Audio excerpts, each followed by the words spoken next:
এই ব্যস্ত দুনিয়ায় একটা ছোট্ট শহর ছিল বলতে গেলে। ব্যস্ততার দিক দিয়ে সেটাও কম ছিল না। সব সময় সুদ সাত করতেই আছে। দিনে দিনে দুর্ঘটনার হার বেড়েই যাচ্ছে, যার অন্যতম কারণ হচ্ছে অসাবধানতায় গাড়ি চালানো। একটা কথা না বললেই নয়, আজকের দিনে ছেলের বাবারা ছেলেদের বিপদের মুখে ঠেলে দিচ্ছে। পর্যাপ্ত পরিমাণে বয়স না হতেই হাতে তুলে দেয় সেই দামি মোটর সাইকেল। আচ্ছা যাক, ওসব কথা এখন থাক। আমরা সোজাসাপটা গল্পের দিকে যাই। তো সেই ছোট্ট এক ব্যস্ত শহরে যে যার কাজ নিয়ে ব্যস্ত। কেউ রোজগারের উদ্দেশ্যে ব্যস্ত, কেউ আড্ডা দেওয়ার উদ্দেশ্যে ব্যস্ত, আর কেউ প্রেম করতে। এরই মধ্যে একজন ব্যস্ত ছিল পুরানো একটা ভ্যান গাড়ি, যাতে সুন্দর করে সাজানো আছে ফুচকার সব জিনিসপত্র। ফুচকার নাম শুনতেই প্রায় সবারই জিভে জল চলে আসে। আর সেটা যদি মেয়ে হয় তাহলে তো কথাই নাই। এর মধ্যেও তার কোনো ব্যতিক্রম হলো না। ফুচকার ভ্যান গাড়ি দেখে রাস্তার এক মেয়ের নজর পড়ে গেল, আর ধীরে ধীরে এদিকে আসতে লাগলো। আর হ্যাঁ, সেই ফুচকাওয়ালা ছেলেটার কেউ না, আমি নিজেই। আমার নাম নিলয়। আপাতত এইটুকুই যথেষ্ট। সকালে ঘুম থেকে উঠেই বিজনেস নিয়ে বেরিয়ে পড়েছি। রাস্তায় এত জ্যাম যে ঠিকমতো এগোতেও পারছি না। এক ধাপ সামনে গেলে দুই ধাপ পিছনে আসতে হচ্ছে। এমন পরিস্থিতিতে সবারই মাথা গরম হয়ে যায়। আমার তো একদম 100-এ 100। একটু পর সামনে ফাঁকা হলো। আমার সামনে করা গাড়িটা চলে গেল। সামনে ফাঁকা পেয়ে আমি কেবল টান দিব, তখনই হুট করে কে যেন আমার গাড়ির সামনে এসে দাঁড়িয়ে পড়ল। মেজাজটা একদম সেই লেভেলের হিট হলো। অনেকক্ষণ পর একটু ফাঁকা পেয়েছি। আবার তার মধ্যে এই দ্বিতীয় ঝামেলা কোত্থেকে সামনে এসে হাজির হলো। চোখ তুলে তাকাতেই দেখি একটা মেয়ে, হাতে কলেজের বই খাতা, কলমটা আঙুলের ফাঁকে। অটোমেটিক আমার মন শান্ত হলো। আমি কিছু বলতে যাওয়ার আগেই মেয়েটা আমায় বলল, উফ ফুচকা, আমায় কয়টা দেন তো ফুচকা। এই যে ম্যাডাম, এখানে ফুচকা দেওয়া যাবে না। কেন দেওয়া যাবে না? হ্যাঁ, আপনি কি চোখে কম দেখেন? এই মাঝ রাস্তায় কি কেউ ফুচকা দেয়? উফ সরি, ফুচকা আমার এত প্রিয় যে দেখলেই পাগল হয়ে যায়। তাই তো মরবেন। কিছু বললেন? আসলে মেম সাহেব, ডাক্তারেরা বলেন যে জিনিস বেশি খেতে মনে চাই সেটাই নাকি শরীরের পক্ষে খারাপ, তাই বলছি। বাহ, আপনি ডাক্তার নাকি? আরে না, কি যে বলেন না ম্যাডাম। যেভাবে বড় বড় নেকচার দিচ্ছেন তো, তাই বললাম আর কি। ছোট ছোট ছুটছাট কথা বলতে বলতে রাস্তার পাশে চলে আসলাম, আর এক জায়গায় ভ্যান দাঁড় করিয়ে ফুচকা সাজাতে লাগলাম। এক প্লেট ফুচকা তৈরি করে মেয়েটার হাতে দিলাম। মেয়েটা হাতে নিয়েই খেতে শুরু করে দিল। আমি তাকিয়ে থেকে মনে মনে ভাবছিলাম, এই জিনিসটা মেয়েদের এত পছন্দ কেন বুঝি না। ধুর বাপু, এসব জেনে আমার কি? ওরা বেশি বেশি খেলেই তো আমার লাভ। আমার দেরি হয়ে যাচ্ছে। আরে আপনি চলে যাচ্ছেন নাকি? না, এখানে সংসার করব। আরে আজব তো, আপনি এমন করে কথা বলছেন কেন? তো কেমনে বলবো? হ্যাঁ, মানে? রাস্তার মাঝখানে এসে আমার পথ আটকালেন, তারপর রাস্তার পাশে আনলেন। এবার কি বাসায় নেওয়ার চিন্তা ভাবনা আছে নাকি? এক্সকিউজ মি, আপনি একটু বেশি বলছেন কিন্তু। কই বেশি বললাম? আপনার দেখে মনে হচ্ছে আপনি ফুচকাওয়ালা নন, জমিদার একটা। যত সব। না না, মানে আমি গেলাম। আপনার সাথে কথা বলতে গেলে আমার কলেজের টাইম চলে গেছে। ধুরু। এ কথা বলে মেয়েটা তাড়াহুড়ো করে সামনের দিকে এগোতে লাগলো। আমিও আর দাঁড়িয়ে না থেকে আমার উড়োজাহাজ নিয়ে সামনে এগোতে লাগলাম। মনে মনে ভাবলাম, মেয়েটা দেখতে বেশ সুন্দরী, তবে একটু ঝগড়াটে, কিন্তু খুব ভালো। নিজে নিজেই শরম পেলাম, আর মুচকি হেসে আবার কাজে মন দিলাম। ভ্যান গাড়ি পায়ে চালিয়ে যাচ্ছি। কোথায় যাব ঠিক বুঝতে পারছি না। যেতে যেতে দেখলাম সামনে একটা বিশাল কলেজ। আমি আর সামনে না এগিয়ে কলেজের গেটের সামনে দাঁড়িয়ে পড়লাম। দাঁড়িয়ে দাঁড়িয়ে আসবাবপত্রগুলো সাজাতে লাগলাম। তখনই বেল বেজে উঠল। বুঝলাম যে ক্লাস শুরু হলো। আমি আমার কাজ করেই গেলাম। কিছুক্ষণ পর একটা ক্লাস শেষ হলো। আমি রেডি হয়ে থাকলাম। সামনে তাকাতেই দেখি কয়েকটা মেয়ে আমার দিকে আসছে। এসে আমায় বলল ফুচকা দিতে। আমি ফুচকা সাজাতে লাগলাম। তখন মেয়েদের মধ্যেই কথোপকথন চলছিল। তার মধ্যে একজনের নাম ছিল মিম। তাদের কথা বলার মধ্যেই জানতে পারি। তখন আমি মিমকে জিজ্ঞেস করলাম, আফামনি, এই কলেজের নাম কি গো? এই কলেজের নাম হলো। খুব নামকরা কলেজ, তাই না? জি। তখন তার বান্ধবীরা বলল ক্লাসের নাকি সময় হয়ে গেছে।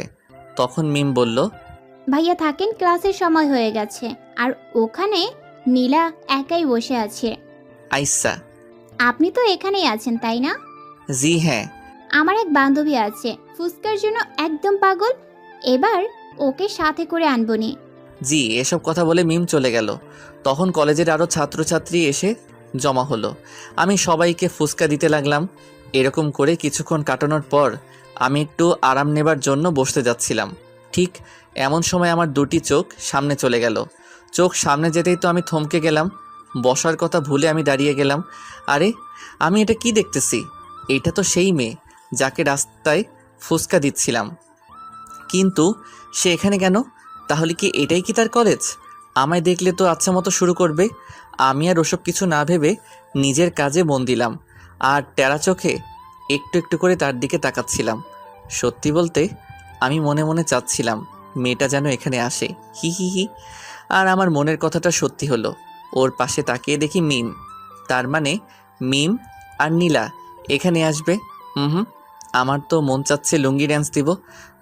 না থাক, আজ না।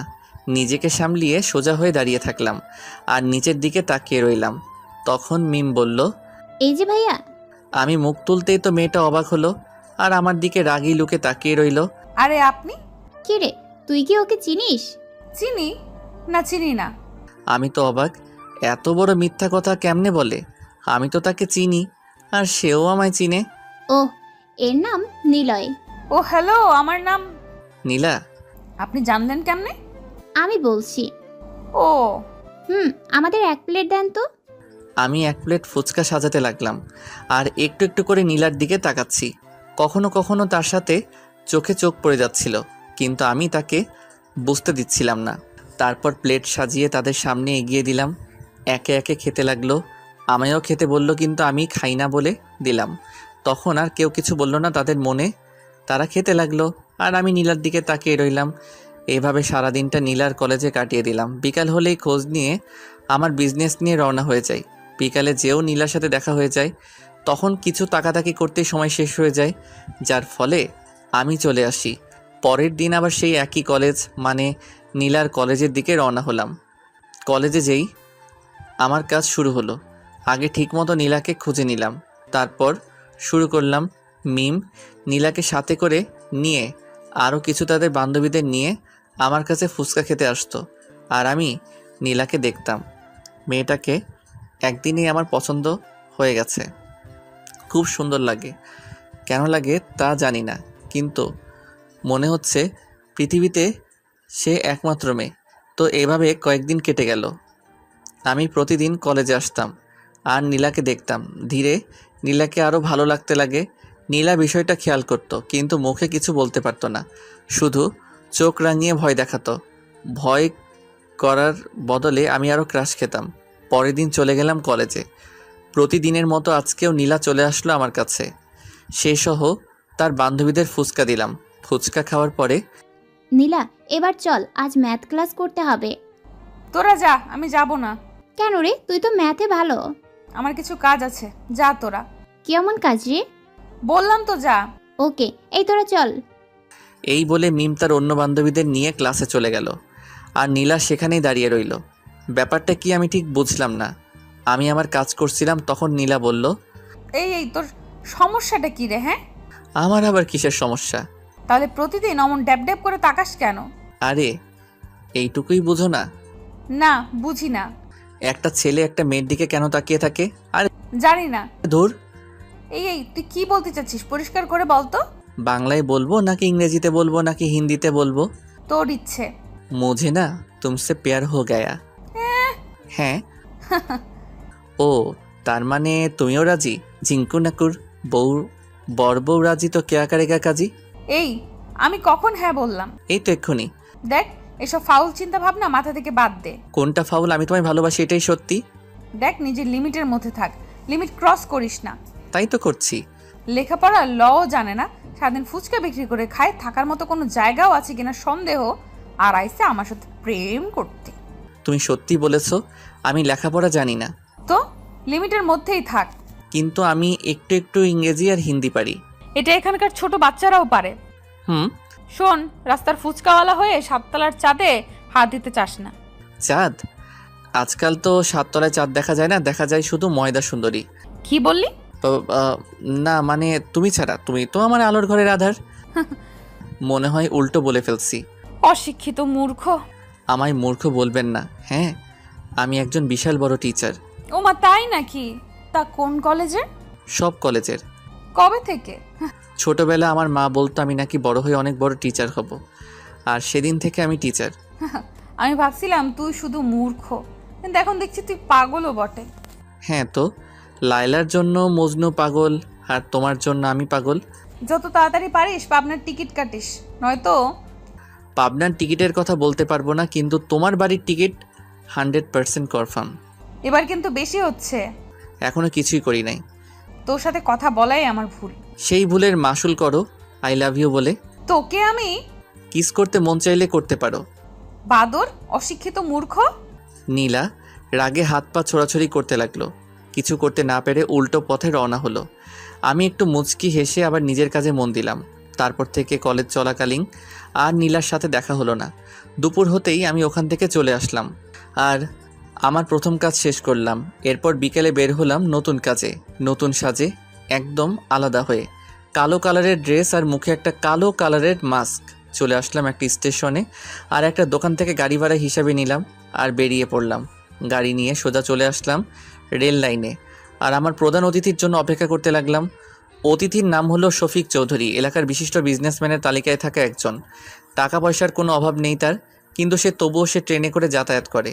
কেন করে জানি না, গাড়ির সাথে হেলান দিয়ে দাঁড়িয়ে আছে। তখনই দেখলাম সামনে শফিক চৌধুরী ট্রেন থেকে নামতেছে। আমি চোখ থেকে চশমাটা খুলেই দৌড় দিলাম। আরে আরে স্যার, আপনি এসে গেছেন? আসতে কোনো অসুবিধা হয়নি তো? সব ঠিক আছে তো? হ্যাঁ, তা তো ঠিক আছে, কিন্তু তোমায় ঠিক চিনলাম না। স্যার, আপনার সিটটা কি এসিতে ছিল নাকি সাধারণে? এসিতে, কিন্তু আমি বলেছিলাম। ট্রেনওয়ালার কপাল খুব ভালো যে আপনার সিট এসিতে দিয়েছে, নয়তো তাকে খুন করতাম। কিন্তু তুমি। আরে স্যার, দাঁড়িয়ে থাকবেন না, এতে আপনার কষ্ট হবে। চলেন আমার ছোট্ট গাড়িটাই বসুন। বসবো তো, কিন্তু তুমি আমায় কোথায় নিয়ে যাবে? আরে স্যার, আমার প্রতি এত অবিশ্বাস? আপনার ঠিক গন্তব্যেই নিয়ে যাব আমি আপনারই লোক।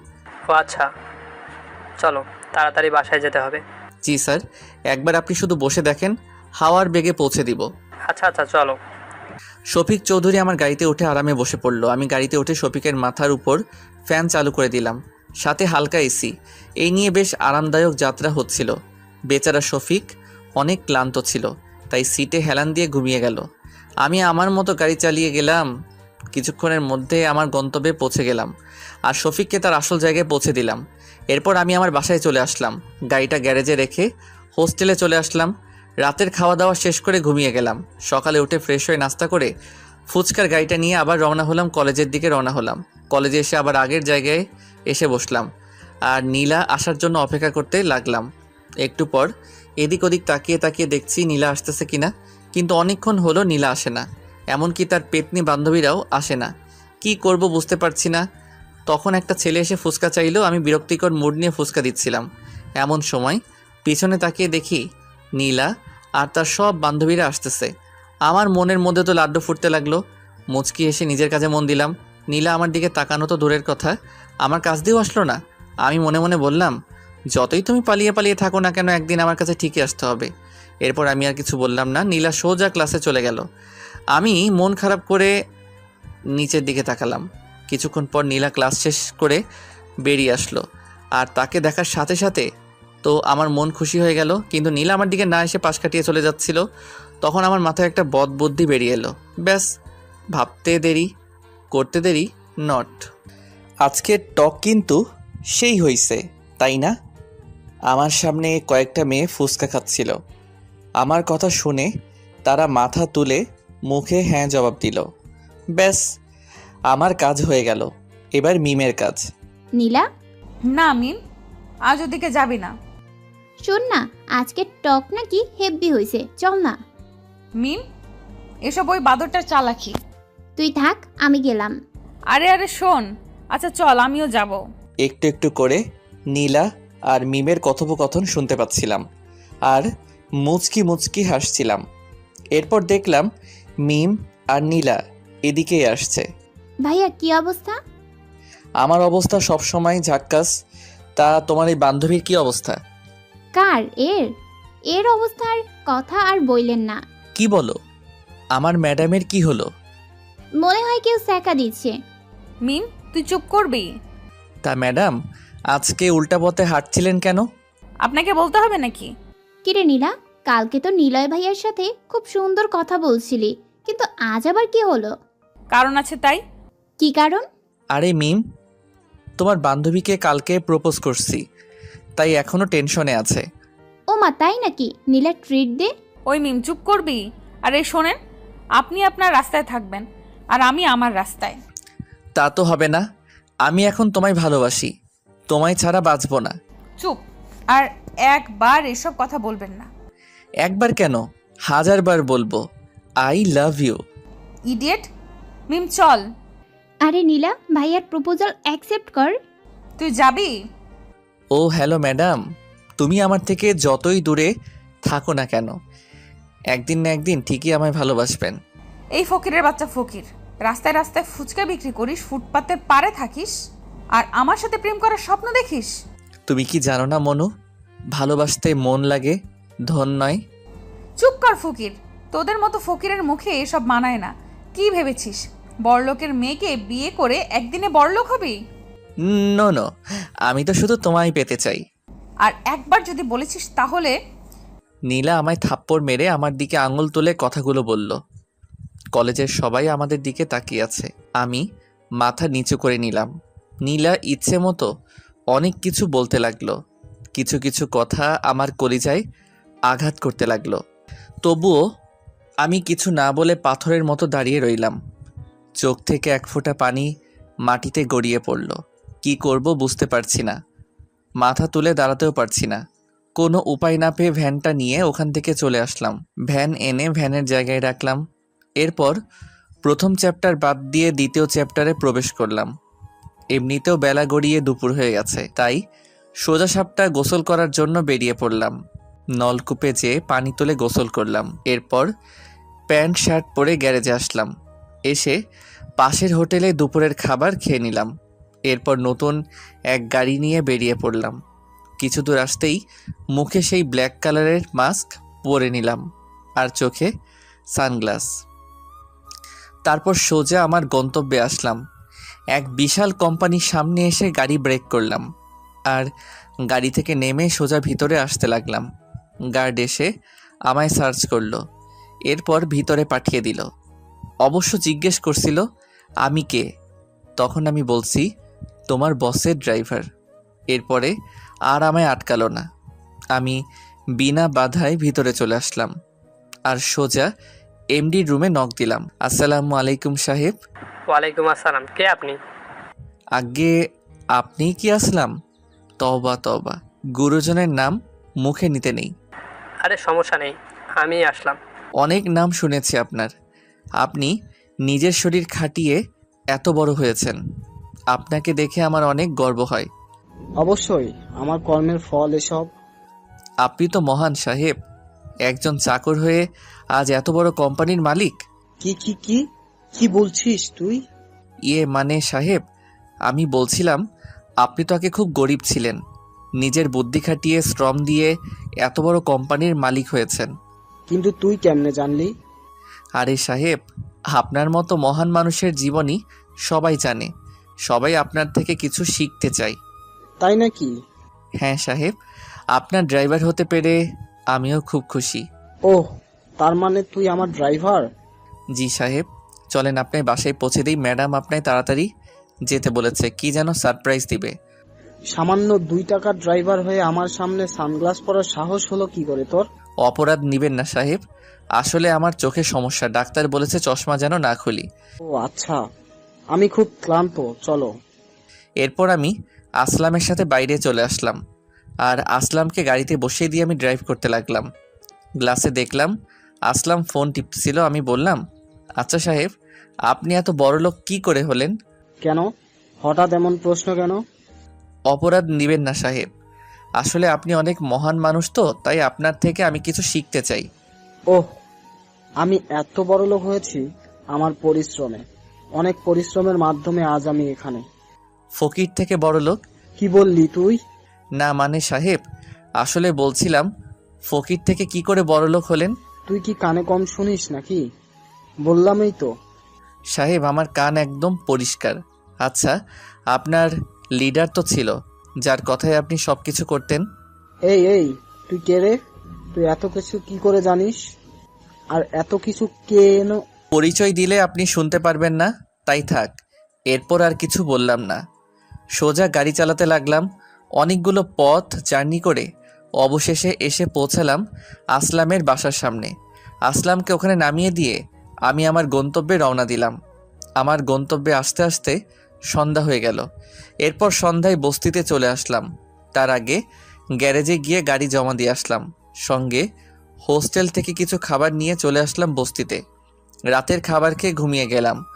সকালের পাখির ডাকে চোখ থেকে ঘুম হারালো। কেন জানি মনটা খুব খারাপ লাগছে। পুরনো দিনের কথা খুব মনে পড়ছে। সকাল সকাল মনটা খারাপ হয়ে গেল। অনেক কষ্টে সব ভুলতে সক্ষম হলাম।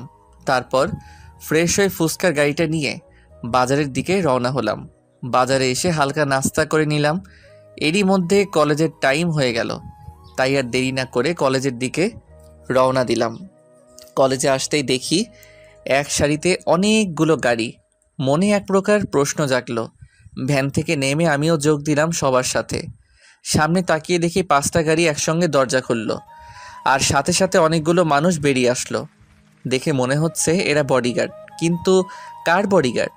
তখনই মাঝখানের গাড়িটা থেকে নীলা নেমে আসলো। আমি দেখে তেমন অবাক হলাম না, কারণ এটা হবার ছিল তা আমার আগে থেকেই জানা ছিল। তো কলেজের সবাই হাঁ করে নীলার দিকে তাকিয়ে আছে, সাথে আমিও। নীলা কিছুটা বিরক্তিকর মোড নিয়ে গাড়ি থেকে নেমে হাঁটতে লাগলো। নীলাকে চলে যেতে দেখে মিমও তার সাথে চলে গেল। কিছুক্ষণের মধ্যে জায়গাটা ফাঁকা হয়ে গেল। আমিও আর দাঁড়িয়ে না থেকে আমার জায়গায় চলে গেলাম। একটু পর মিম আসলো, আর সাথে নীলাও ছিল, কিন্তু নীলার মনটা একটু খারাপ ছিল। আর আমি খেয়াল করলাম নীলার বডিগার্ডরা দূরে দাঁড়িয়ে এদিক সেদিক তাকিয়ে আছে, এদিকে তাকিয়ে আছে। আমায় দেখে নীলা খুশি হলো নাকি রেগে গেল ঠিক বুঝতে পারলাম না, কিন্তু চোখে রাগের ছায়া দেখতে পেলাম। হাই ভাইয়া। কিরে, তুই আজকেও আসছিস? কেন না আসার কি আছে? এটা আমার ব্যবসা, এই কাজ করেই আমার পেট চলে, এর জন্য আমার সব করতে হবে। এই তো লাইনে আসছিস। প্লিজ মেম সাহেব, আমার ফুচকার দোকান আনতে নিষেধ করবেন না, তাহলে আমায় না খেয়ে মরতে হবে। হুম। এই এই তুই হাসছিস কেন? কি ম্যাডাম, ভাবছিলেন এসব কথাই বলবো এসে, তাই না? আচ্ছা যান, আপনার ইচ্ছাটা পূরণ করলাম। ম্যাডাম, আমি খুব জেদি ছেলে, যা চাই তা আমার করেই ছাড়ি। তুই আবার কি চাইছিস? কেন জানেন না? না। ধুরু, আপনার মাথায় কি আছে বলুন তো? আমি আর কতবার বলবো আমি আপনাকে ভালোবাসি? ভূত এখনো নামে নাই। এ ভূত কোনোদিন নামবে না। কালকে তোকে কত করে অপমান করলাম পুরো কলেজের সামনে, তবু আজ এই একই কথা। মরার আগ পর্যন্ত এই একই কথা থাকবে। দেখেছিস আমার সাথে কতগুলো বডিগার্ড, আমি ওদের বললে না তোর হাত পা একটাও আস্ত পাবি না। এইদিকে পাগল, সামান্য একটা ফুচকাওয়ালা হয়ে আমার পেছনে লাগিস। ভয় করি না। হ্যাঁ আমি গরিব, আমি ফুচকা বিক্রি করি, কিন্তু গরিব হলেও আমার মন অনেক বড়, আর সেখানে শুধু তোমায় বসানো আছে। বাহ, খুব সুন্দর তো ডায়লগ। কি করব বলো, অনেক খুঁজেও এর থেকে ভালো ডায়লগ পাই নাই। উফ, মেয়েকে চুপ করতে বল। ওকে চুপ। আর তোর সাথে কে কে থাকে? আমি আর তুমি? মানে? মানে তুমি তো সবসময় আমার মনের মধ্যেই থাকো, তাই খেতে বসলে তোমার কথা মনে পড়ে, ঘুমাতে গেলে তোমার কথা মনে পড়ে। পা এই চুপ, এইসব সিনেমার ডায়লগ বাদ দিয়ে সত্যি কথা বল। পৃথিবীতে আমার আপন বলতে কেউ নাই গো। আমি খুব এতিম, কান্না করলে দেখার কেউ নেই, অসুস্থ হলেও দেখার কেউ নাই। ইমোশনাল হয়ে গেছো? আরে আমি পিওর এতিম, আগেও কেউ নাই আর পিছনেও কেউ নাই, আমি একদম স্বাধীন। হিহি। তুই কি পাগল? আমার তো সত্যি মনে হচ্ছে তুই পাগল। হ্যাঁ তো তোমার জন্য পাগল। দেখ, আবারও বলছি এসব পাগলামি করিস না। আমার বাবা এসব জানতে পারলে তোকে মেরে টুকরো টুকরো করবে। তোমার জন্য আমি মরতেও পারি। উফ, তুই জানিস আমার সাথে কতগুলো বডিগার্ড আছে, ওদেরকেই তো পেরিয়ে আসতে পারবি না। আরে এরা তো আমার কিচ্ছু করতে পারবে না। এতই যখন শখ, তাহলে আর একটা ক্লাস পরে সবার সামনে আমায় ফুল দিয়ে দেখা। এটা আবার কোনো ব্যাপার হলো নাকি? তখন দেখলাম নীলার বডিগার্ডের একটা ছেলেকে আচ্ছা মতো পিটানি দিচ্ছে, কিন্তু কেউ কিছু বলছে না। এমনকি কলেজের স্যারেরাও দাঁড়িয়ে থেকে দেখছে। ওরা যাকে মারছে সে কাল বিকেলে আমায় প্রপোজ করেছিল। কালকে ওরা আসার আগেই ছেলেটা চলে আসে, তাই আজ ও এর পরেও কি আমায় ভালোবাসবে? আবার জিগায়। ম্যাডাম, একটা কথা মনে রাখবেন, ভালোবাসাটা যদি মন থেকে হয় না, তাহলে পৃথিবীর কোনো শক্তি সেটাকে ভাঙতে পারে না। তাই হুম, কি বলছি মনে থাকে জানো? চল মিম। তোমার জন্য জীবনও দিতে পারি, মার খাওয়া তো দূরের কথা। ডায়লগ কম মার। হি হি। চল মিম। এ কথা বলে মিম আর নীলা চলে গেল। আমি ওদের যাওয়ার দিকে তাকিয়ে রইলাম। এদিকে মিম আর নীলা ক্লাসরুমের দিকে আসতে আসতে হঠাৎ মিম বলল, নীলা, এটা কি করলি? কই কি করলাম? ছেলেটা তোকে এত ভালোবাসে আর ওকে বিপদে ফেললি? আমার বাবাকে তো চিনিস, ঘাট থেকে মাথা আলাদা করে দিবে। তার থেকে বরং বডিগার্ডের হাতে মার খেয়ে যদি ওর পাগলামিটা ছোটে। তুই কি ভেবেছিস ওরা নিলয়কে কি বাঁচিয়ে রাখবে? মেরে ফেলবে। জানি, কারণ আমার পেছনে যতই ছেলে এসেছে তারা সবাই মরছে, এটাও মরবেই। তুই মানুষ নাকি অন্য কিছু? কেন? ছেলেটা তোকে পাগলের মতো ভালোবাসে আর তুই তাকে মৃত্যুর মুখে ঠেলে দিচ্ছিস। ওকে অনেক বুঝিয়েছি, না বুঝলে আমি কি করব? আর তোর কেন এত দরদ হচ্ছে? আমি মানুষ বলে মানুষের জন্য দরদ হচ্ছে। ও চল ক্লাসে। মিম আর নীলা ক্লাসে চলে গেল। আমি ভ্যান নিয়ে বাইরে চলে আসলাম আর গোলাপের দোকানে গেলাম। তারপর নীলা আসার অপেক্ষায় থাকলাম। কিছুক্ষণ পর নীলা ক্লাস শেষ করে বেরিয়ে আসলো, আর বেরিয়ে আমায় দেখতে না পেয়ে আশেপাশে তাকাতে লাগলো। ঠিক এমন সময় আমি গোলাপের দোকান নিয়ে কলেজের ভিতরে প্রবেশ করলাম আর সোজা নীলার সামনে এসে থামলাম। নীলা সহ মিম আমায় এভাবে দেখে তো অবাক। মাথায় লাল গামছা বাঁধা, মুখে মাস্ক আর ফুসকার বদলে গোলাপ ফুলের দোকান। হাই ম্যাডাম, তুমি গোলাপ আনতে বলেছ আর আমি পুরো দোকানটাই তুলে আনছি।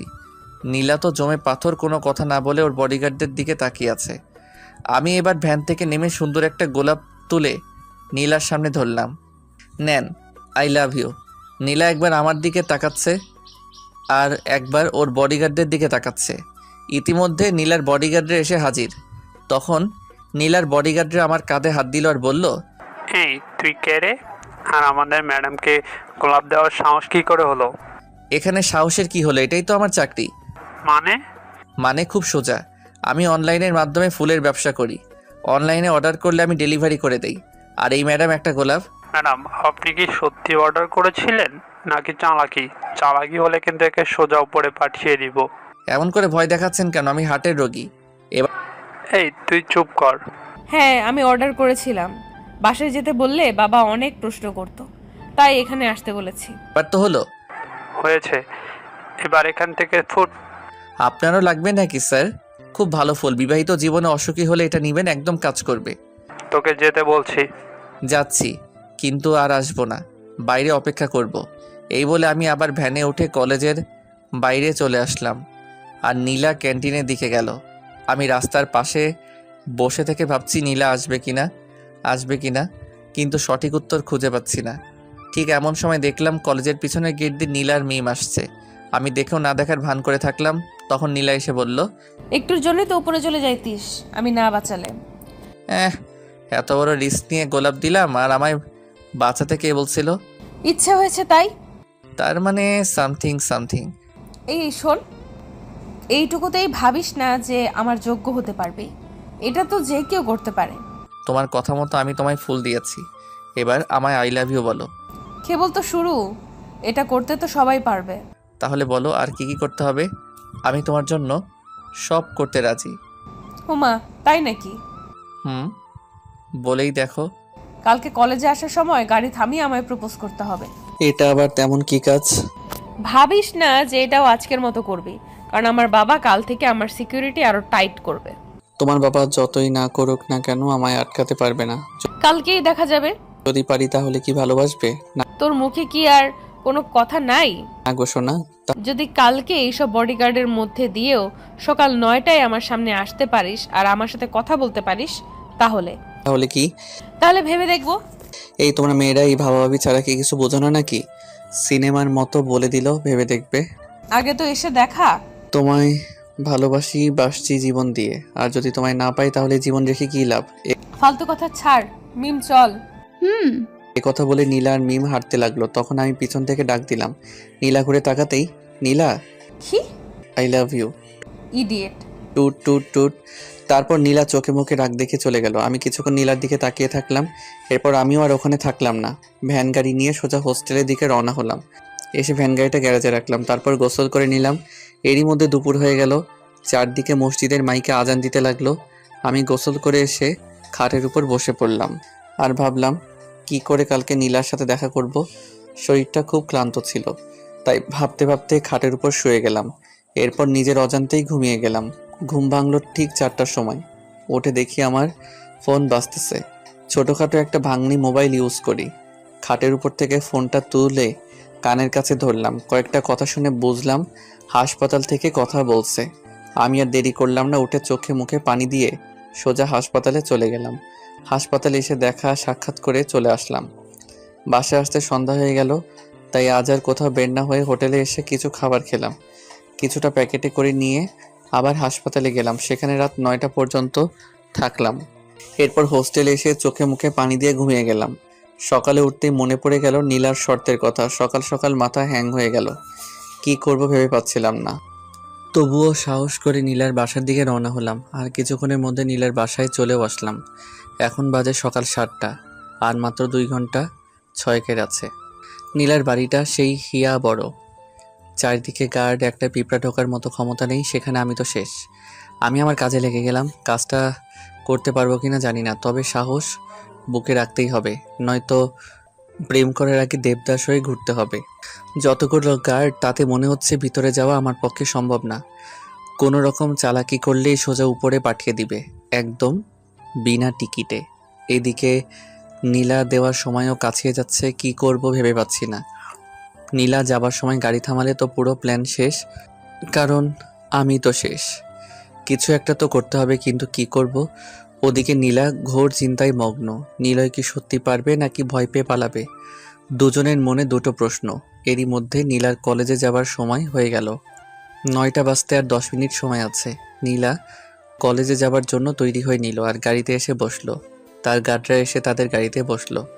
আর নিয়ম মতো নীলার সামনে 2টো গাড়ি আর পিছনে 2টো গাড়ি। এরপর রওনা হলো। এদিকে নীলার মনে একটাই চিন্তা, সে এদিক ওদিক তাকাচ্ছে আর দেখছে নিলয় আসছে কিনা। নীলার দেওয়ার সময় ঠিক 9টা বাজতে 1 মিনিট বাকি।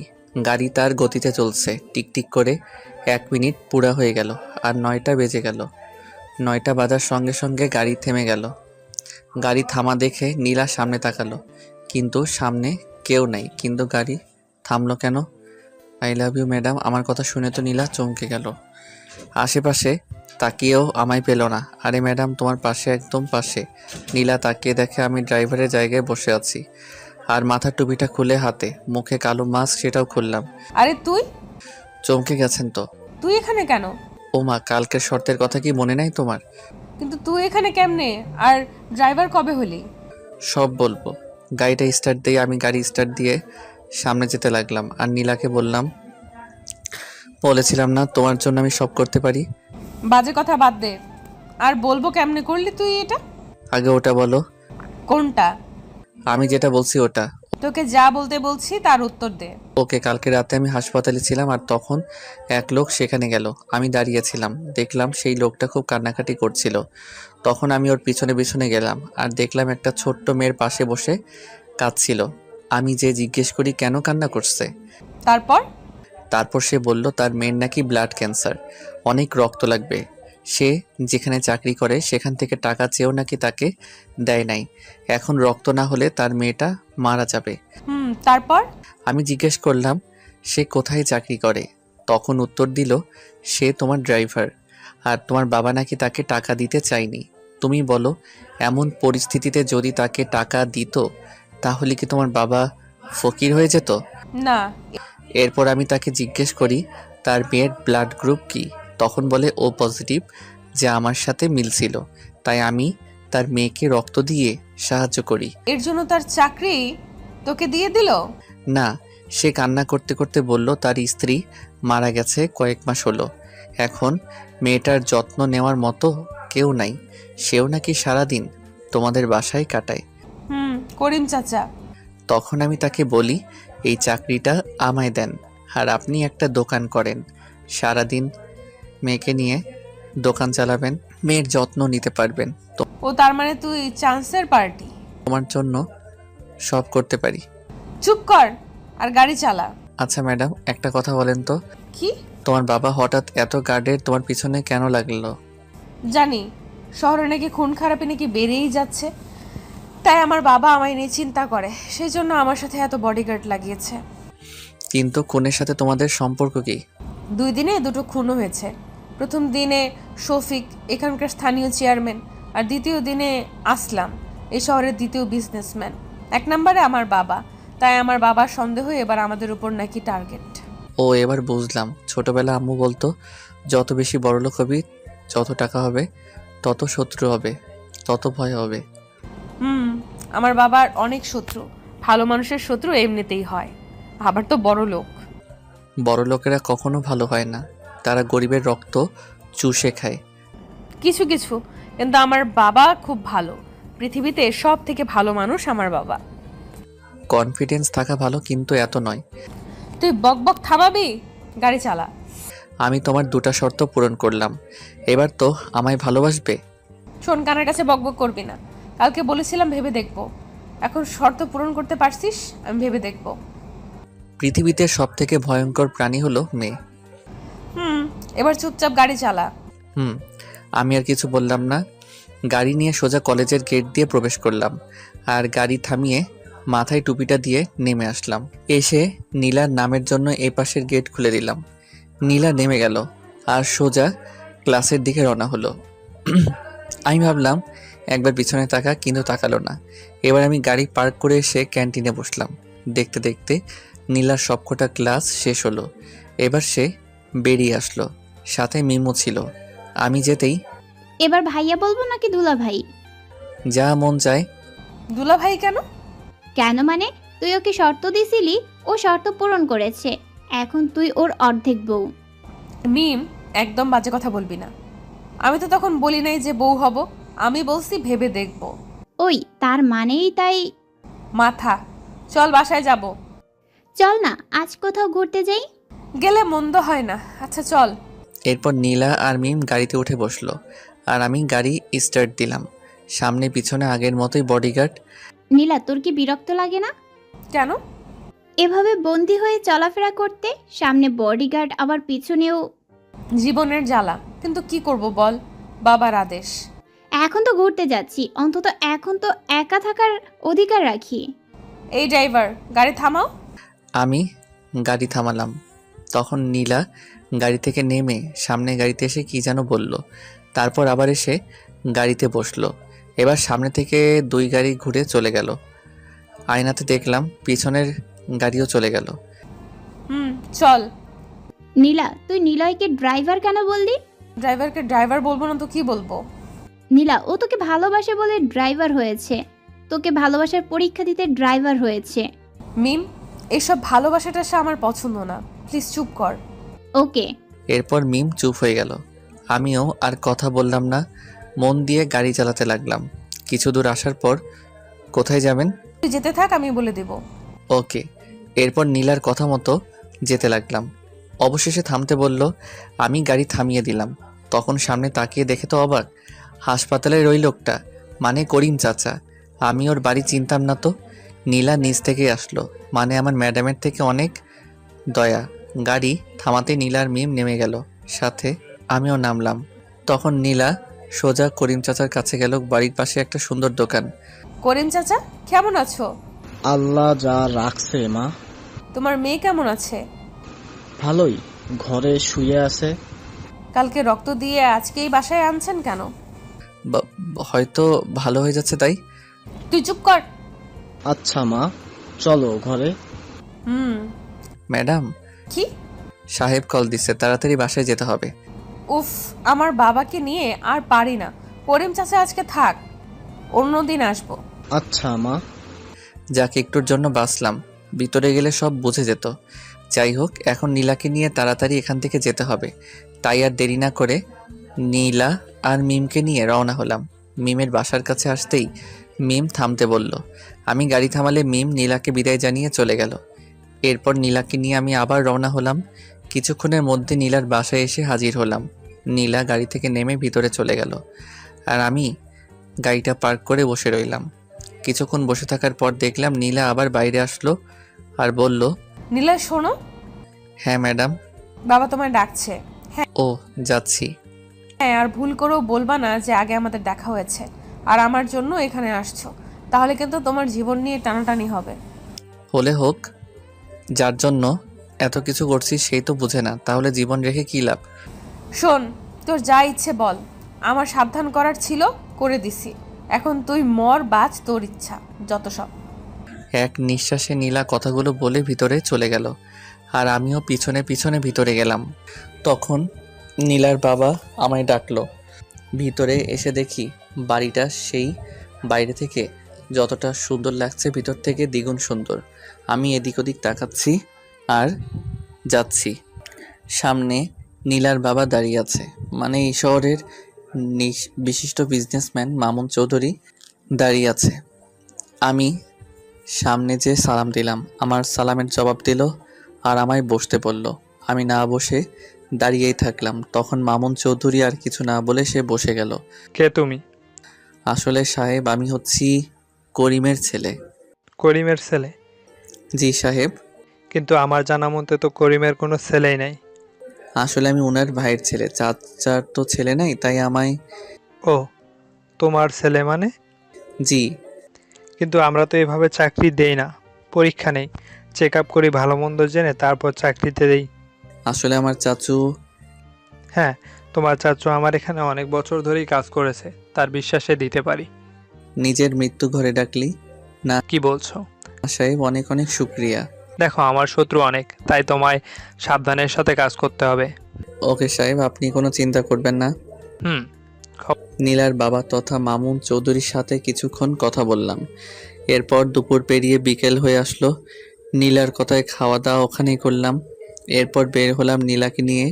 ও নাকি ঘুরতে যাবে, তাই আমি ওকে নিয়ে রওনা হই আর নীলাকে আর তার বান্ধবীদেরকে পার্কে নামিয়ে দিয়ে বললাম, ম্যাডাম, আপনাদের ঘোরা হয়ে গেলে আমায় ফোন করবেন। এই শোন, আমার বাবা মা আমার একটা সুন্দর নাম রাখছে আর তাতেই সবাই ডাকে, তুইও ডাকবি। আচ্ছা। হাসছিস কেন? পরে আপনাকে একা বলবো নি। না, সবার সামনে বল। আজকে নাম ধরে ডাকতে বলছেন, কালকে কাছে আসতে বলবে, তারপর বিয়ে করতে বলবেন। তুই সব সময় একটু বেশিই বুঝিস, যা সর। ওকে। আমি আর কিছু না বলে মুচকি হাসি দিয়ে চলে আসলাম। কিছু দূর আসার পর আবার নীলার দিকে ঘুরে তাকালাম। প্রতিদিনের মতো আজ হলো না। নীলা আমায় কিছু বলা বাদ দিয়ে সেও তাকিয়ে আছে। ভাবলাম মামলা সেট, তাই গাড়িতে উঠে চলে গেলাম। আর আমার চলে যাওয়ার পর নীলা আর তার বান্ধবীরাও পার্কের দিকে চলে গেল। আমি সোজা চলে আসলাম কফি শপে আর সেখানে কিছু সময় কাটালাম। তারপর সন্ধ্যা হওয়ার আগ দিয়ে আমার কাজ শেষ করে আবার পার্কের দিকে চলে আসলাম। এসে গাড়ি পার্ক করে পার্কের দিকে রওনা হলাম। পার্কে আসতে দেখি অনেক ছেলেমেয়ের আনাগোনা, সবাই প্রেম করে নিয়ে ব্যস্ত। এটা দেখে আমার মাথায় একটা দুষ্টুমি বুদ্ধি চলে আসলো। ব্যাস, যেই ভাবা সেই কাজ। সোজা চলে গেলাম নীলার কাছে আর পিছন থেকে নীলার হাত ধরে টান দিলাম। নীলা হঠাৎ চমকে গেল আর নিজেকে সামলাতে না পেরে আমার কাজ সহজ করে দিল। নীলার এক হাত ধরে তাকে গড়িয়ে হাত ধরে আমি তার সামনে বসে গেলাম, একদম সিনেমা স্টাইলে। নীলা তো জমে পাথর। আমার এমন কাজ দেখে নীলা সহ তার বান্ধবীরাও অবাক হয়ে গেল। আমি মুচকি হাসলাম। হঠাৎই নীলা ঠাস করে আমার গালে তার নরম হাতটা ফেলে দিল। আমি কি সুন্দর রোমান্টিক মুড নিয়েছিলাম, কিন্তু থাপ্পড় খাওয়ার পর একদম ভিজে বিড়াল হয়ে গেলাম। আবার সুনামি ঘটার আগে ওখান থেকে কেটে পড়লাম আর সোজা এসে গাড়িতে বসলাম আর ভাবতে লাগলাম কাজটা মনে হয় খারাপ হয়ে গেল। নীলা আর তার বান্ধবীরাও গাড়িতে এসে বসলো। এবার আমি গাড়ি স্টার্ট দিলাম আর বাসার দিকে যেতে লাগলাম। তখনই নীলা ভেজা কণ্ঠে বলল, প্রাইভেটে যেতে হবে। নীলার কথা শুনে একটু অবাক হলাম আজকে তো প্রাইভেট ছুটি, আর তাই তো সে পার্কে ঘুরতে আসছিল। আবার কেন প্রাইভেটে? আমি সাহস করে আর কিছু জিজ্ঞেস করলাম না, সোজা তাকে প্রাইভেটে নিয়ে আসলাম। সঙ্গে মিমেরাও ছিল। আমি গাড়ি থামাতে নীলা আর মিমেরা নেমে ভিতরে চলে গেল। আমি বাইরে দাঁড়িয়ে রইলাম। তখন মিম ভিতরে না গিয়ে আমার কাছে আসলো। খুব কষ্ট পাইছো তাই না ভাইয়া? আরে কিসের কষ্ট, বাদ দাও তো। নীলা আসলে এমনই, এসব ভালোবাসাও পছন্দ করে না। এখন তো আমার সন্দেহ হয় ওর মন বলে কিছু আছে নাকি নাই। আরে এমন সন্দেহ কেন? মন প্রাণ সবারই আছে। আমার মনে হয় নাই। তা না হলে যেই ছেলেটা তাকে ভালোবাসে বলে তার দেওয়া শর্তগুলো জীবনের ঝুঁকি নিয়ে পালন করলো, তার জন্য ঘর বাড়ি ছেড়ে তার ড্রাইভার হয়ে গেল তাকে এক নজর দেখার জন্য, কিন্তু সে কি করলো? ওই একই অপমান। ওর মধ্যে যদি মন থাকতো না, তাহলে নিশ্চয়ই ওর মনে তোমার জন্য একটু হলেও মায়া হতো। এমনটা নয়, হয়তো ওর আমায় পছন্দ হয় নাই। তোমার মতো ভালো ছেলে যদি ওর পছন্দ না হয়, তাহলে ওর কপাল খারাপ। ওসব বাদ দাও, এটা বলো তোমরা এখানে কেন আসলে? আমাদের প্রাইভেট স্যার খুব অসুস্থ। ও, আমি হঠাৎ সামনে তাকাতেই দেখি নীলা দাঁড়িয়ে আছে। আমার তো চোখ কপাল উঠে গেল, হয়তো সব শুনে নিছে। মিম, হ্যাঁ বল। স্যার তোকে ডাকছে। আসছি নিলয় ভাইয়া। হুম। মিম চলে গেল আর নীলা আস্তে আস্তে আমার দিকে আসতে লাগলো। আমি দাঁড়িয়ে না থেকে গাড়ির দরজা খুলে দিতে যাব, তখন নীলা বলল, নিলয়? হ্যাঁ বলেন ম্যাডাম। আবার madam? Sorry Nila. I am sorry. ও, দেখো, আমি ইচ্ছে করে তখন তোমায় মারিনি। আমি খুব ঘাবড়ে গিয়েছিলাম। প্লিজ রাগ করে থেকো না। আসলে ওটা করা আমারও ঠিক হয় নাই। প্লিজ রাগ করো না। তোমায় মারার পর থেকে আমারও কেমন যেন হচ্ছে, খুব খারাপ লাগছে। ও নিলয়, কি? I love you. এবার তো ক্ষমা করো। বললাম তো এমনিতেই মাফ করছি, তারপরও কেন ওই মিথ্যে কথাটা বললেন? আমি মিথ্যা বলি না, আমি সত্যি বলছি। হইছে, এবার গাড়িতে বসেন।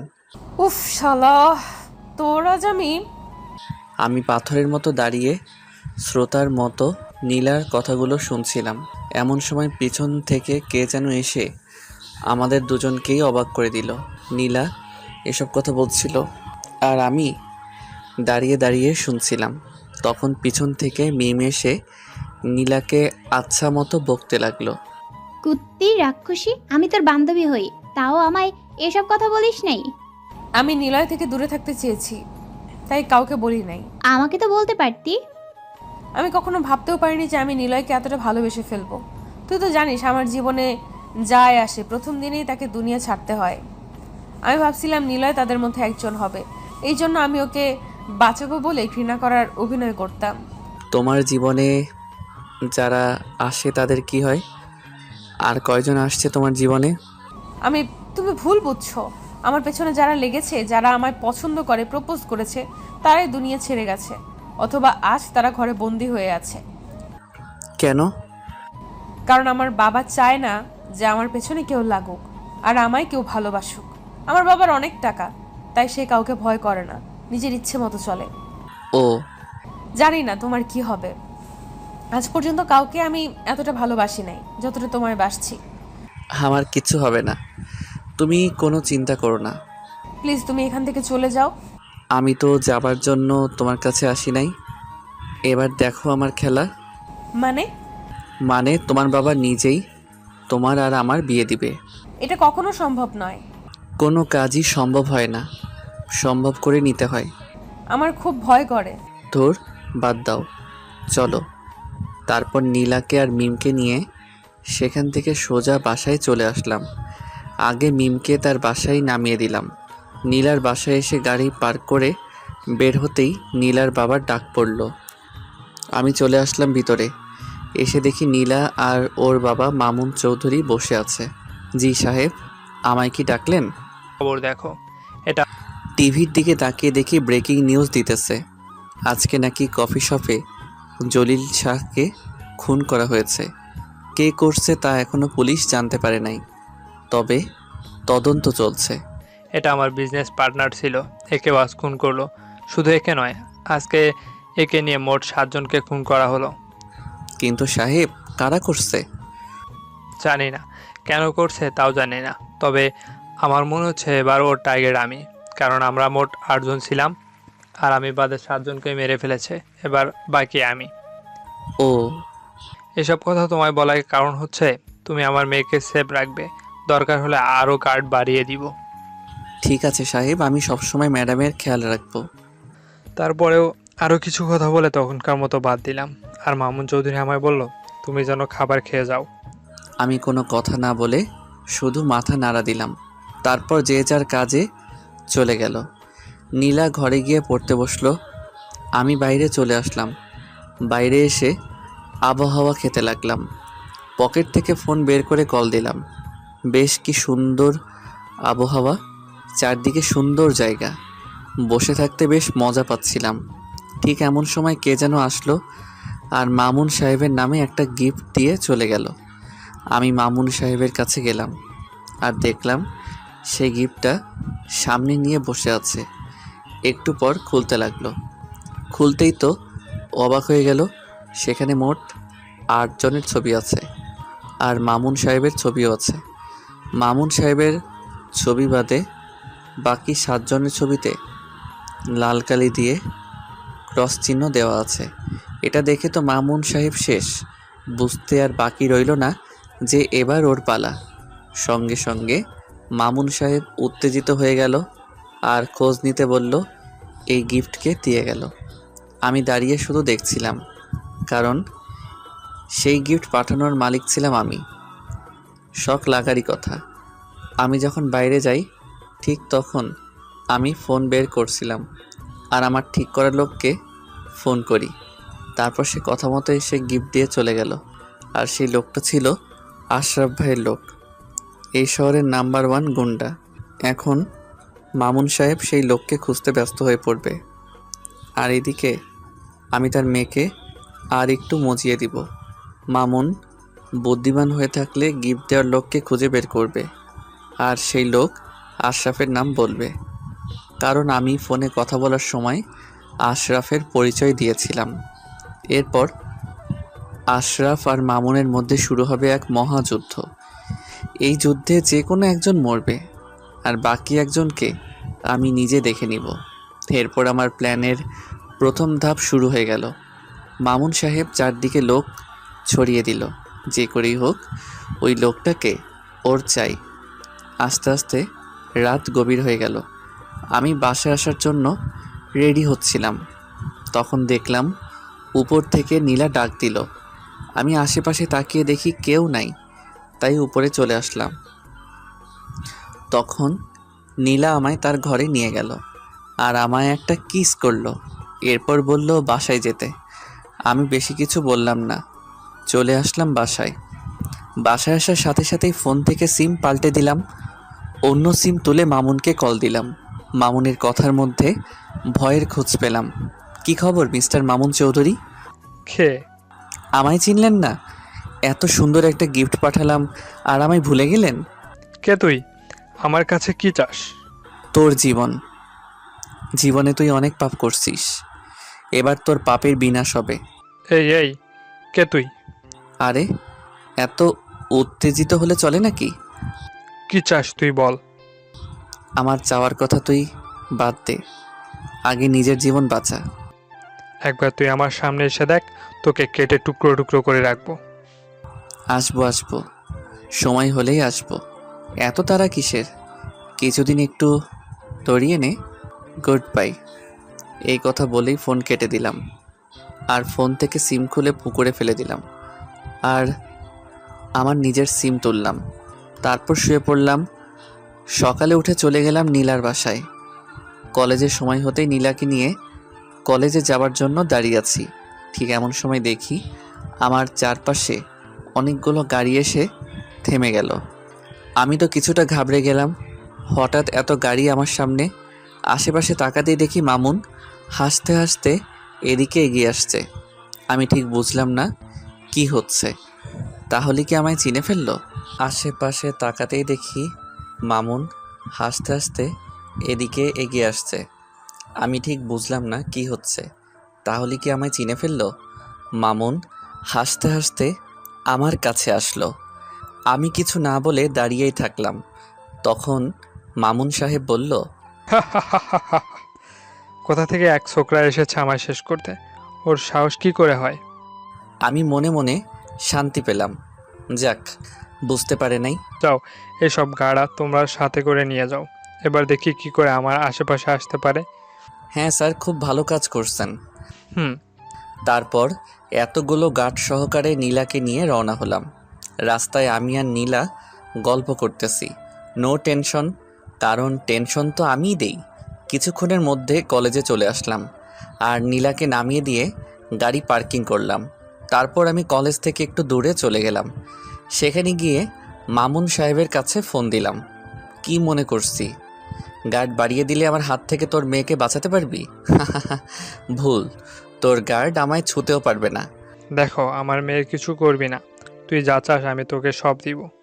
আমার চাওয়া তো আমি নিব, কিন্তু এখন তোর মেয়েকে কে বাঁচাবে? ফোন কেটে দিলাম। আর তারপর মামুনের কাম ডাউন শুরু হয়ে গেল। কারো দুর্বলতায় আঘাত করলে যে কেমন লাগে সেটা মামুনকে আমি হাড়ে হাড়ে টের দিতে চাই। সেজন্য আমি নীলাকে ক্লাস থেকে নিয়ে বেরিয়ে গেলাম। নীলা আমায় কোনো প্রশ্ন করলো না, আমিও কিছু বললাম না। তাকে নিয়ে কিছু দূর একটা হোটেলে আসলাম। সেখানে বসে চা পানি খেতে খেতে কিছু গল্প করলাম। এদিকে মামুন তার লোকদের কাছে ফোন করে আর জানতে পারে নীলা ক্লাসে নাই। তখন তার জীবন হাতে চলে আসে। কি করবে ভেবে পাচ্ছিল না। চারদিকে লোক ছড়িয়ে দিল। কিছুক্ষণ পর আমি আর নীলা হোটেল থেকে বেরিয়ে বাসার দিকে রওনা হলাম। আর অল্প টাইমের মধ্যে নীলার বাসায় এসে পৌঁছালাম। নীলাকে দেখেই তো মামুন জানে প্রাণ ফিরে পেল। আমি গাড়ি পার্ক করে ভিতরে গেলাম। সবাই আমার দিকে হাঁ করে তাকিয়ে আছে। সবাই আমার দিকে এমন করে তাকিয়ে, কি দেখছো? আমি ওকে কিডন্যাপ করছি নাকি? আমি তোকে কিডন্যাপারের হাত থেকে নিয়ে আসলাম। কে ছিল? কোন বাপের বেটা ছিল? কার এত বড় সাহস যে আমার মেয়েকে কিডন্যাপ করে? আমায় তো কিছু বলে নাই। আপনাই নাকি সব ফোনে বলছে। আরেকটা কথা বলল, এবার নাকি শেষ চান্স। একবার বলো সে কে? তাকে আমি কেটে টুকরো টুকরো করে ফেলবো। আমি কেমনে বলবো? আমি তো তাকে দেখি নাই। কয়েকটা লোক নীলাকে ধরে গাড়িতে করে নিয়ে যাচ্ছিল। আমি গাড়ি থামিয়ে মারপিট করে ওকে নিয়ে আসলাম। সেই লোকের নাম কি? কি যেন ভাই বলল। আশরাফ ভাই? হ্যাঁ হ্যাঁ, এরকমই। আশরাফ, আমি তোকে ছাড়বো না। তারা খুব ভয়ানক ছিল। আমার কথা শুনে তো মামুন রেগে বাগুন ফুলে গেছে। আমার কাজ শেষ। এবার যা করার সব মামুন চৌধুরী করবে। আমি গাড়ির চাবি জমা রেখে বাসায় যাব বলে চলে আসলাম। মামুন এখন আশরাফকে নিয়ে ব্যস্ত, তাই কিছু বলল না। আমি চলে আসলাম। হোস্টেলে এসে জামা কাপড় চেঞ্জ করে গোসল করতে এলাম। গোসল করে এসে শুয়ে পড়লাম। তখন নীলার ফোন আসলো। হ্যালো, কে বলছেন? আমার জামাইটা কি করছে? ও নীলা, আমি শুয়ে আছি। তুমি কি করছো? আমি আমার জামাইকে খুব মিস করতেছি। ও, তাহলে কাছে ডাকো। আসে না তো। মন থেকে ডাকলে সব সম্ভব। আমি তো মন থেকে সব সময় তোমায় চাই। ভালো। তা খাইছো? না, জামাইকে ছাড়া খেতে মন চায় না। পাগলামি না করে খেয়ে নাও। তুমি খাইছো? হুম।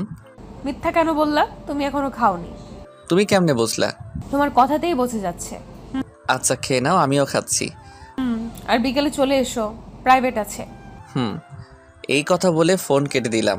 তারপর উঠে গিয়ে খেয়ে আসলাম। এসে একটা ঘুম দিলাম। এক ঘুমে বিকেলে উঠে নীলার বাসায় চলে গেলাম আর গাড়ি বের করে দাঁড়িয়ে রইলাম। কিছুক্ষণ পর নীলা এসে বসলো।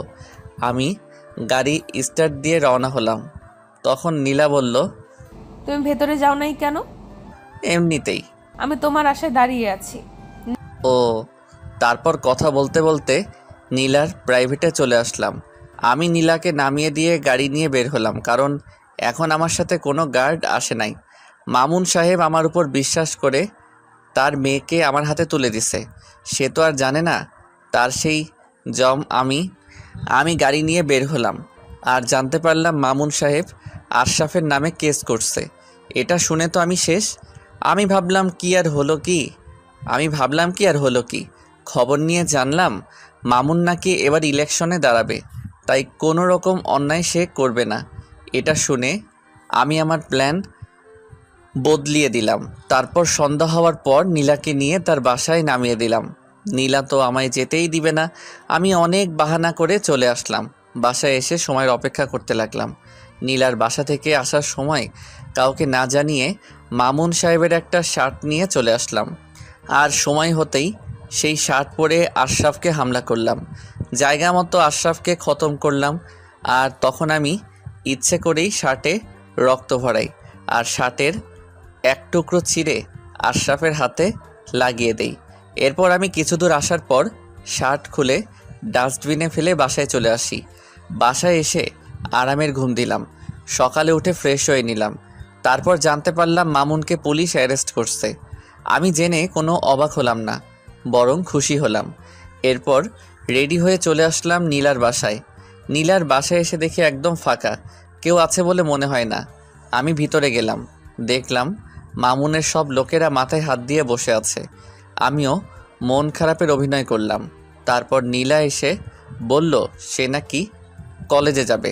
আমিও আর কিছু বললাম না, আমার তো চাকরি এটা।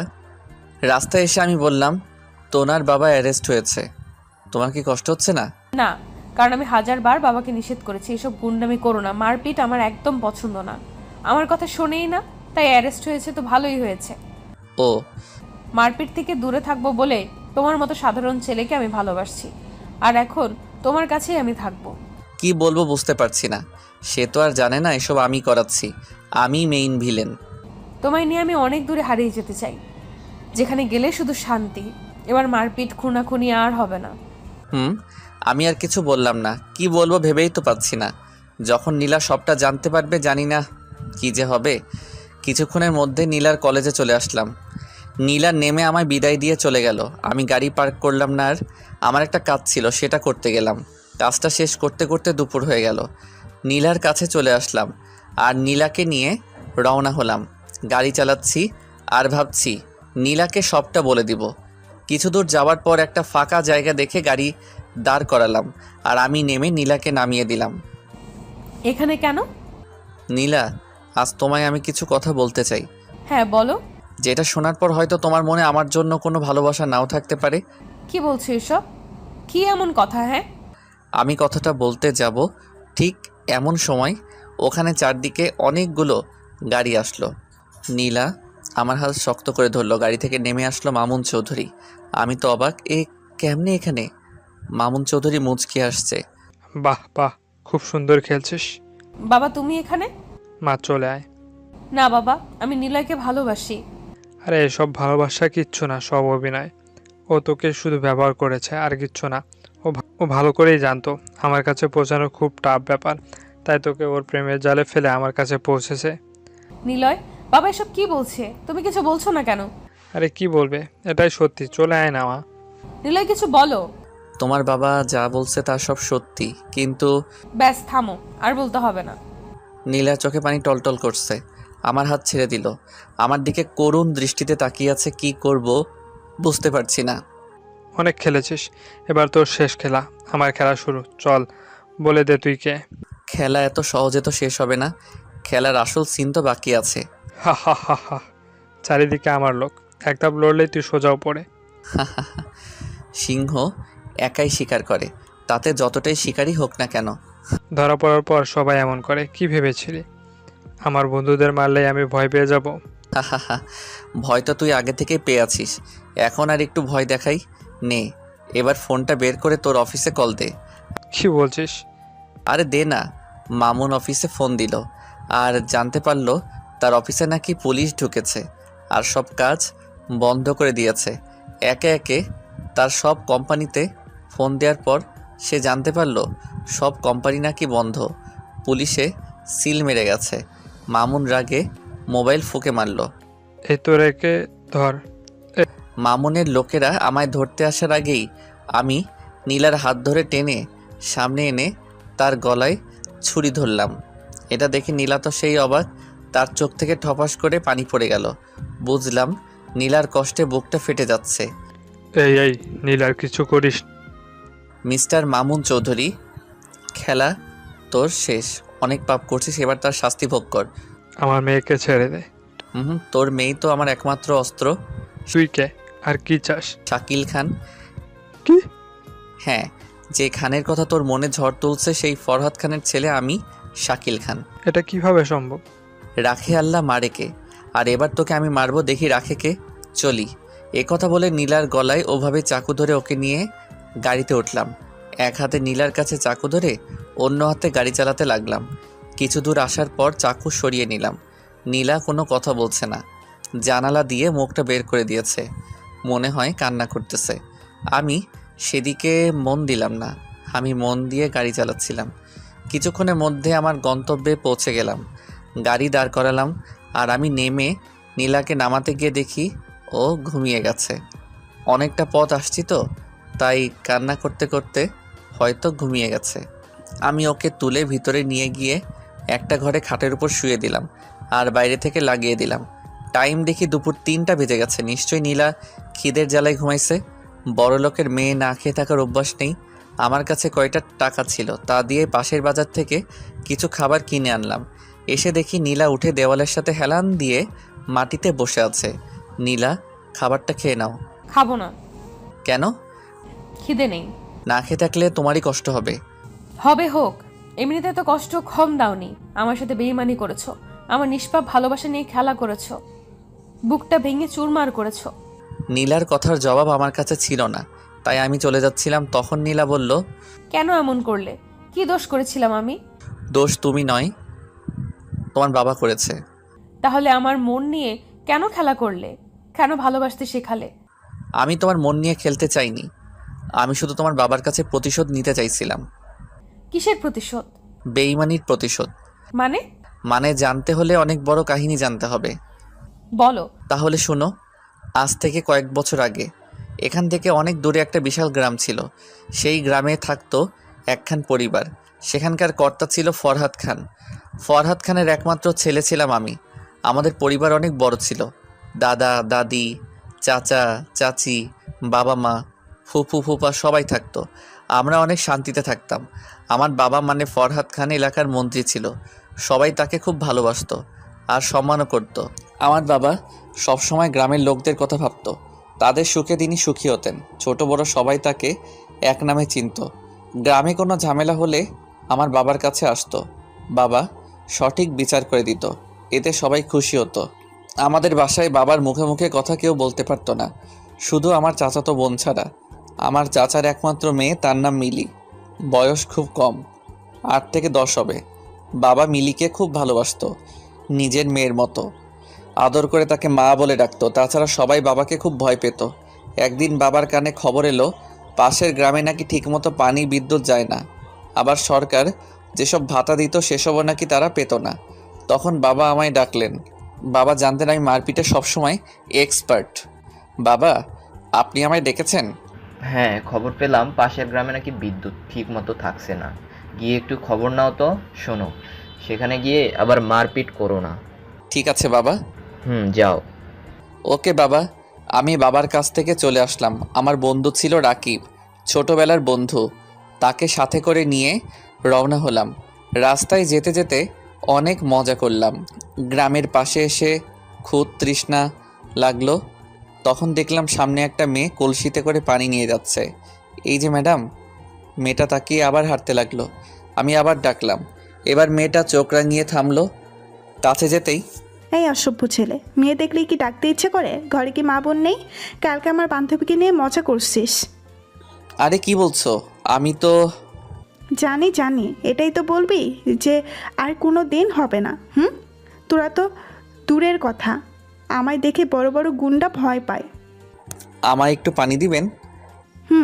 ভয়ে গলা শুকিয়ে গেছে, নে পানি খা। মেয়েটা পানি দিল, খেয়ে নিলাম। তারপর মেয়েটা চলে গেল। আমি তাকিয়ে থাকলাম। দেখতে ভালোই, তবে একটু ঝগড়াটে। তাছাড়া সব ঠিক আছে। আরে ছাড়ো না, হয়তো ভুল করে বলছে। তারপর আরও কিছু কথা বলতে বলতে গ্রামে প্রবেশ করলাম। গ্রামে আসতেই দেখি এক লোক কারেন্টের তারের সাথে আটকে গেছে। বাঁচার জন্য সে চিৎকার করতেছে, কিন্তু কেউ ভয়ে এগিয়ে যায় না। আমি দৌড়ে গেলাম কাছে। আর দেখলাম মেইন লাইনের তারের সাথে আটকে আছে। আমি পাশ থেকে একটা বড় বাঁশ নিয়ে কারেন্টের ফিউজ বরাবর ছুঁড়ে মারলাম। সাথে সাথে ফিউজ পড়ে গেল, আর লাইন যাওয়ার সঙ্গে সঙ্গে মানুষটা পাটিতে গলে পড়ে গেল। আমি ডাক্তারকে ডাকতে বললাম। ডাক্তার এসে বলল কিছুক্ষণ পর তার শরীর থেকে কারেন্ট যাবার পর তার গায়ে হাত দেওয়া যাবে। কিছুক্ষণের মধ্যে সবাই সেখানে জড়ো হয়ে গেল, আর আমায় বলল এটা নাকি তাদের গ্রামে হয়েই থাকে। অনেক মানুষ নাকি মরছে, ঠিকমতো কারেন্ট থাকে না, তাই নাকি এসব তারও ঠিক নেই। আমি জানতে চাই এখানকার চেয়ারম্যানকে। তখন তারা নাম বলে সাদেক আহমেদ। তারা জানতে চাইল আমি কে। তখন আমার পরিচয় দিলাম। আমি ফরহাদ খানের একমাত্র ছেলে শাকিল খান। তারপর আমরা দুজন সোজা চেয়ারম্যানের বাসার দিকে রওনা হলাম। আর এখানে এদের মধ্যে ওই মেয়েটাও আসে। মেয়েটা তার বান্ধবীকে বলে আজ এই ছেলেকে উচিত শিক্ষা দিয়েছি। তার বান্ধবী বলে কেন? তখন মেয়েটা সব খুলে বলে। তখন তার বান্ধবী বলে এটা কি করছিস? তুই জানিস ওকে? কে ওটা? ওটা পাশের গ্রামের ফারহাদ খানের একমাত্র ছেলে শাকিল খান। ফরহাদ খানকে তো চিনিস? তাতে কি, ও তোকে অপমান করেছে তাই আমি। দূর পাগলি, এই ছেলেও না, এই ছেলে তো সবার উপকার করে, ওর জন্যই তো এই মানুষটা বাঁচলো। এই রে, আমি কি করছি এটা? ওকে ধরে সরি বলিস, নয়তো দেখিস কি হয়। এদিকে আমি আর রাকিব চেয়ারম্যানের বাসায় চলে গেলাম। চেয়ারম্যানের বাসায় যেতেই দেখলাম সাদেক আহমেদ বাসায় আছে। আমি তার সাথে কথা বলি, কিন্তু সে তার ক্ষমতার বড়াই দেখায়। আমার মাথায় একদম রাগ উঠে যায়। তখন আমি ওর সাথে রাগী কণ্ঠে কথা বলতে লাগলাম। আমি জানতে চাইলাম এই গ্রামে এত কারেন্টের সমস্যা, সে চেয়ারম্যান হয়েও কেন কিছু করছে না। আর সব থেকে বড় কথা হলো সে গরিবের অধিকার মেরে খায়, যা গুরুতর অন্যায়। আর এই অন্যায় শাস্তি তাকে পেতে হবে। এই কথা নিয়ে অনেক ঝামেলা হলো। সাদেক আহমেদ আমাকে মারার হুমকি দিল। রাগ করে উঠে সামনে থাকা টেবিলে লাথি মেরে চলে আসলাম। বাইরে আসতেই ফোনটা বেজে উঠল।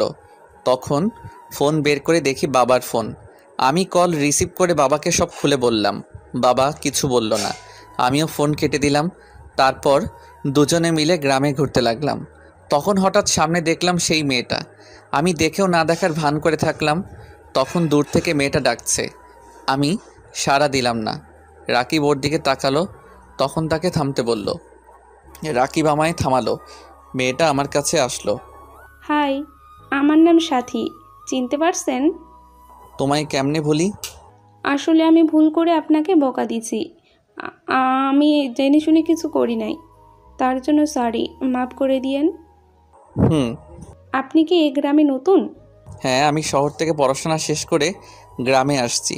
ও, তাহলে চলেন, আপনাকে আমি গ্রামটা ঘুরে দেখাই। দেখালে তো সমস্যা নেই। তারপর সাথী, আমি আর রাকিব গ্রামে ঘুরতে বের হলাম। সারাদিন সাথীর সাথে ঘুরলাম। মেয়েটার কথাবার্তা, আচার আচরণ আমার খুব ভালো লাগলো। দেখতে দেখতে সারা দিন কেটে গেল। আজকের দিনটা আমার খুব সুন্দর কাটলো। রাতের বেলা ঘুমাতে গিয়ে আর ঘুমাতে পারি না, শুধু মেয়েটার কথা মনে হচ্ছে। কত সুন্দর মেয়েটা, সে যদি আমার মনের মানুষ হয় তাহলে কতই না সুন্দর হয়। খাট থেকে উঠে বাইরে আসলাম। বাইরে এসে দেখি আম্মু, চাচি আর দাদি বাইরে বসে আছে। আমায় দেখে দাদি জিজ্ঞেস করলো কি হয়েছে। আমি কিছু না বলে দাদির কোলে মাথা দিয়ে শুয়ে পড়লাম। পরের দিন আবার সেই গ্রামে চলে গেলাম আর সাথীর সাথে দেখা করলাম, কথা বললাম। আস্তে আস্তে আমাদের সম্পর্ক মজবুত হতে লাগলো। একদিন হঠাৎ করে সব উলটপালট হয়ে গেল। আমি সেই দিন সকালে উঠে সাথীর কাছে যাচ্ছিলাম। তখন রাস্তায় সাদেক আহমেদের লোকেরা আমায় আক্রমণ করে। আমি তাদের সাথে মারামারি করছিলাম। ঠিক এমন সময় সাদেক আহমেদ পিছন থেকে এসে আমার মাথায় জোরে আঘাত করে। আমি মাথা ধরে মাটিতে পড়ে গেলাম। এদিকে আমার এমন ঘটনা গ্রামের এক লোক দেখতে পেয়ে আমার বাবার কাছে ফোন করে। খবর পেয়ে আমার বাবা লোকজন নিয়ে চলে আসে, আর বাবা আসার আগেই আমি অজ্ঞান হয়ে যাই। জ্ঞান ফেরার পর দেখি আমি হাসপাতালে আছি। দুদিন পর আমায় বাসায় নিয়ে আসে। এরই মধ্যে বাবা চারদিকে লোক ছড়িয়ে দিয়ে সাদেক আহমেদকে খুঁজে বের করে নিয়ে আসে, আর গ্রামের সবার সামনে তাকে শাস্তি দেয়। সাদেক আহমেদ এমন শাস্তি পেয়ে খুব রেগে যায়, আর তার মাঝে প্রতিশোধের আগুন জ্বলে ওঠে, যেটা আমরা কেউ জানতাম না। আমরা ভাবি হয়তো সে ভালো হয়ে যাবে, তাই আবার আগের মতো সবাই হাসি খুশি হয়ে চলতে লাগে। আমার মাথায় আঘাত লাগার কারণে কিছুদিন রেস্টে থাকতে বলে। সাথী আমায় না দেখে আর থাকতে পারছিল না, তাই সে আমার বাসায় চলে আসে চাকরের কথা বলে। কিন্তু রাকিব চিনে ফেলে। সাথী সোজা আমার কাছে আসে। তখন আমি ঘুমিয়েছিলাম। কপালে কিছু একটা স্পর্শ পেয়ে ঘুম ছুটে গেল। তাকিয়ে দেখি সাথী দাঁড়িয়ে আছে, সঙ্গে সঙ্গে আমার মুখ ধরে নিল। সব কিছু বুঝে ওঠার পর আমার মুখ ছাড়লো। সাথী, তুমি? তোমার কথা শোনার পর থেকে আমি আর থাকতে পারছিলাম না। আব্বু আম্মু আসতে দেয় নাই, তাই আমি খাওয়া ছেড়ে দেই। কি করে খেতাম বলো? তুমি কেমন আছো, খাচ্ছ কি না? আরে পাগলি, আমার কিচ্ছু হয় নাই। আমার এমন অবস্থা দেখে আব্বু আম্মু আমায় আর আটকায় নাই। বাবা কিছু বলে নাই? আমি চাকরানির পরিচয় দিয়ে আসছি। সর্বনাশ, আমার বাবা এতটাও বোকা নয়। তোমার ব্যাপারে সমস্ত খোঁজ নিয়ে তারপর তোমায় ধরবে। আমার কথা বলার দেরি হলো, এমন সময় আসলো, ঘটনা শুরু হলো। আমি বলে শেষ করতেই দরজায় বাবার কথার আওয়াজ আসলো। আজকে আমার বাসায় একটা কাজের মেয়ে আসছে, জানি না কি কাজ করতে আসছে। তাকিয়ে দেখি বাড়ির সবাই বাবার সাথে সাথে আমার ঘরে চলে আসলো। আমি তো শেষ। সাথী লজ্জা আর ভয় একসাথে পেয়ে গেছে। কি করবে ভেবে না পেয়ে লাফিয়ে গিয়ে বাবার পা ধরতে লাগলো। তখন বাবা তাকে ধরে নিল। আরে মা, কি করছো?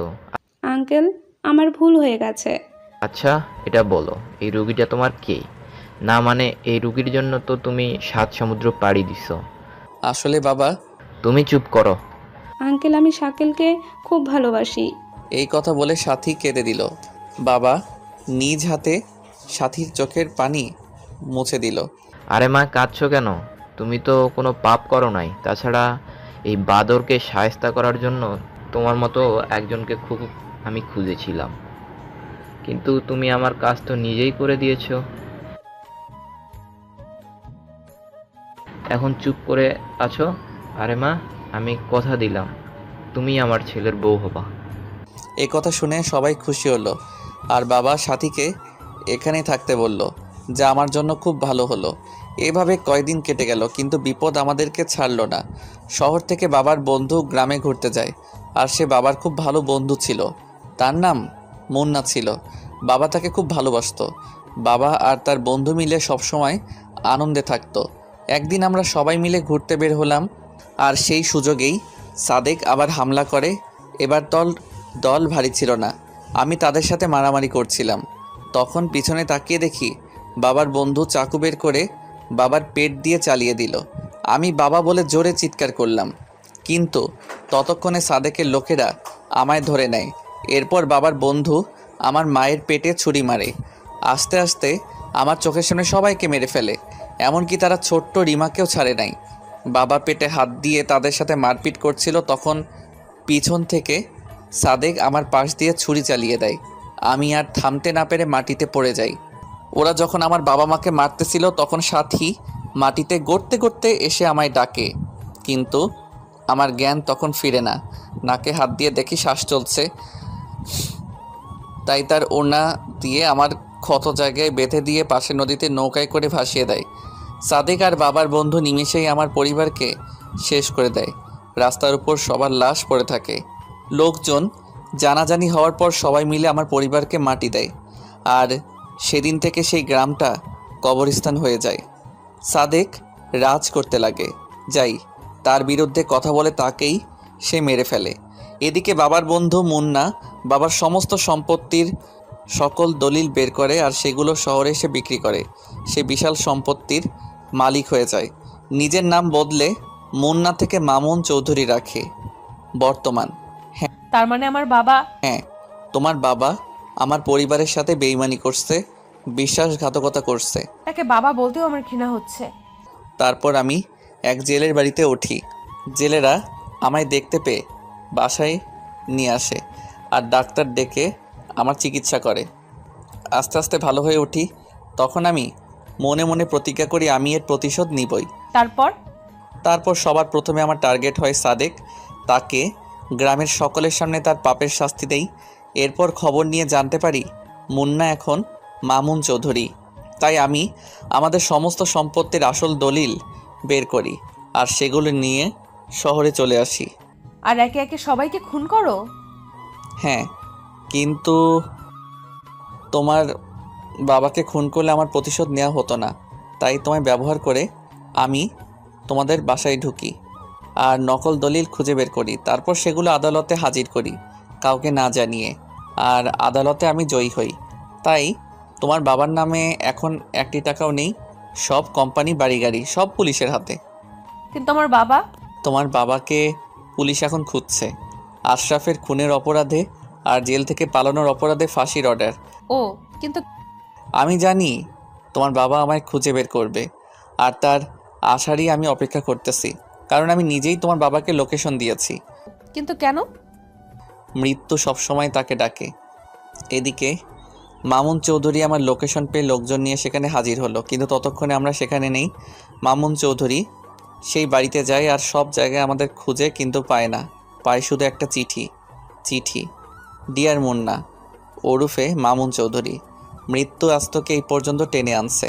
তুই যেভাবে আমার পরিবারকে খুন করছিস, বেইমানি করছিস, ঠিক সেইভাবে আমি বেইমানি করছি। জানি এতে কমতি হয়েছে, আর তার জন্য আমি চেয়েছিলাম তোকে আরও কঠিন মৃত্যু দিব, কিন্তু তোর মেয়ে তোকে নিজ হাতে আজ মারল। এখানে আজ তোর মরণ হবে। কেন জানিস? কারণ এই ঘরে প্রতিটা ওয়ালে টাইম বোমা সেট করা। তুই যখন চিঠিটা হাতে নিছিস তখন টাইম স্টার্ট হয়েছে।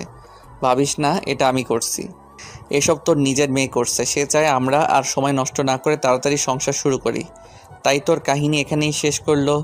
বাই বাই শ্বশুর। চিঠিটা পড়া শেষ করতে বোমা ফাটার সময় হয়ে গেল, আর নিমিষেই পুরো বাড়িটা মাটির সঙ্গে মিশে গেল।